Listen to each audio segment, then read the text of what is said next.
Hello बच्चों, let's read the question. The question says a liquid flows in a tube from left to right as shown in figure. A1 and A2 are the cross sections of the portions of the tube as shown.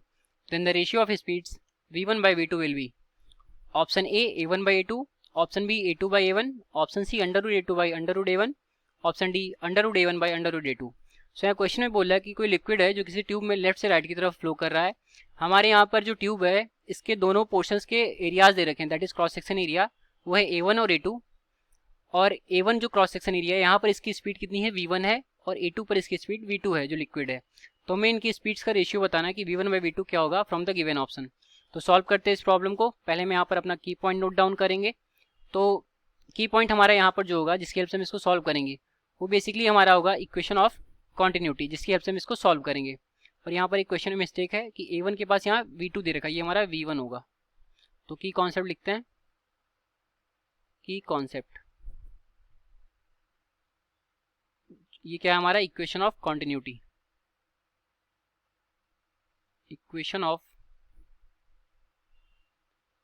Continuity. Equation of continuity क्या है, ये बताता है कि अगर कोई liquid है जो कि स्ट्रीमलाइन फ्लो में फ्लो कर रहा है किसी भी पाइप में जो कि non uniform cross section area के साथ हो, तो जो रेट ऑफ फ्लो होगा लिक्विड का अक्रॉस एनी क्रॉस सेक्शन वो हमेशा कांस्टेंट होगा. मतलब अगर हमारा जो क्रॉस सेक्शन एरिया है किसी ट्यूब का वो अगर हम ए ले लें और उस पर्टिकुलर एरिया पर जो लिक्विड है जो कि स्ट्रीमलाइन फ्लो में फ्लो कर रहा है उसकी स्पीड वी ले लें, तो ए इंटू वी ये हमारा क्या होगा, कॉन्स्टेंट होगा. यहाँ पर ए क्या है, cross section area of tube है, cross section area of tube, area of tube. और v क्या हो गया हमारा, स्पीड ऑफ लिक्विड हो गया. लिक्विड हमारा कुछ भी हो सकता है किसी भी डेंसिटी का, स्पीड ऑफ लिक्विड. और ये स्पीड कहाँ पर होगी, उस पर्टिकुलर क्रॉस सेक्शन एरिया में होगी.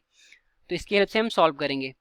तो बेसिकली इक्वेशन ऑफ कॉन्टिन्यूटी का कहने का ये मतलब है कि अगर सपोज करिए हमारा A1 क्रॉस सेक्शन में कोई भी लिक्विड इनफ्लो कर रहा है तो उस टाइम जितना मास एक पर्टिकुलर टाइम में यहाँ पर इंटर करेगा उसी पर्टिकुलर टाइम में A2 क्रॉस सेक्शन से उतना ही मास हमारा बाहर की तरफ आउटफ्लो करेगा. तो इसको हम सॉल्व करते हैं. तो पहले हम देखते हैं कि हमारा कितना अमाउंट ऑफ जो वॉल्यूम है वो इंटर कर रहा है एट A1. तो हम लेते हैं अपना कोई टाइम t, सपोज करते हैं t टाइम में जो वॉल्यूम यहाँ पर कवर्ड है, अगर हम ये लेंथ इसकी ले लें L, तो वो क्या हो जाएगा हमारा वॉल्यूम, वो V1 हो गया. V1 हमारा क्या है, volume, volume of liquid, volume of liquid at A1 in time t. ये टाइम t में कितना हमारा वॉल्यूम इनफ्लो कर रहा है. तो V1 क्या हो जाएगा हमारा, V1 होता है हमारा वॉल्यूम, तो वॉल्यूम हमारा क्या होता है, मास इंटू डेंसिटी, या फिर लेंथ इंटू ये हमारा एरिया. तो लेंथ कैसे निकालेंगे, हमारे यहाँ पर स्पीड कितनी है, V1 है, टाइम T1 है, तो length is equal to speed into time होता है. तो ये हो जाएगा हमारा V1 इंटू टी, और हमारा एरिया यहाँ पर कितना है, A1 है. ये हमारा हो गया इनफ्लो करने वाला वॉल्यूम जो कि लिक्विड का इनफ्लो कर रहा है A1. ऐसे ही हम देखेंगे A2 क्रॉस सेक्शन पर कितना होगा. ठीक, तो V2 इन टाइम T, तो दोनों का टाइम सेम लेंगे. ठीक है, तो यहाँ पर V2 कितना हो जाएगा, यहाँ पर हमारा स्पीड ऑफ जो लिक्विड है वो कितना है, V2 है, टाइम हमने सेम लिया तो V2 इंटू टी हो जाएगा. क्रॉस सेक्शन हो गया हमारा A2.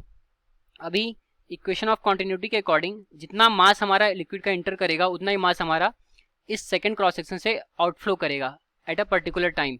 तो M1 इज इक्वल टू क्या हो जाएगा हमारा, ये M2 हो जाएगा. अभी M1 क्या हमारा मास, तो मास क्या होता है, वॉल्यूम इंटू डेंसिटी होता है.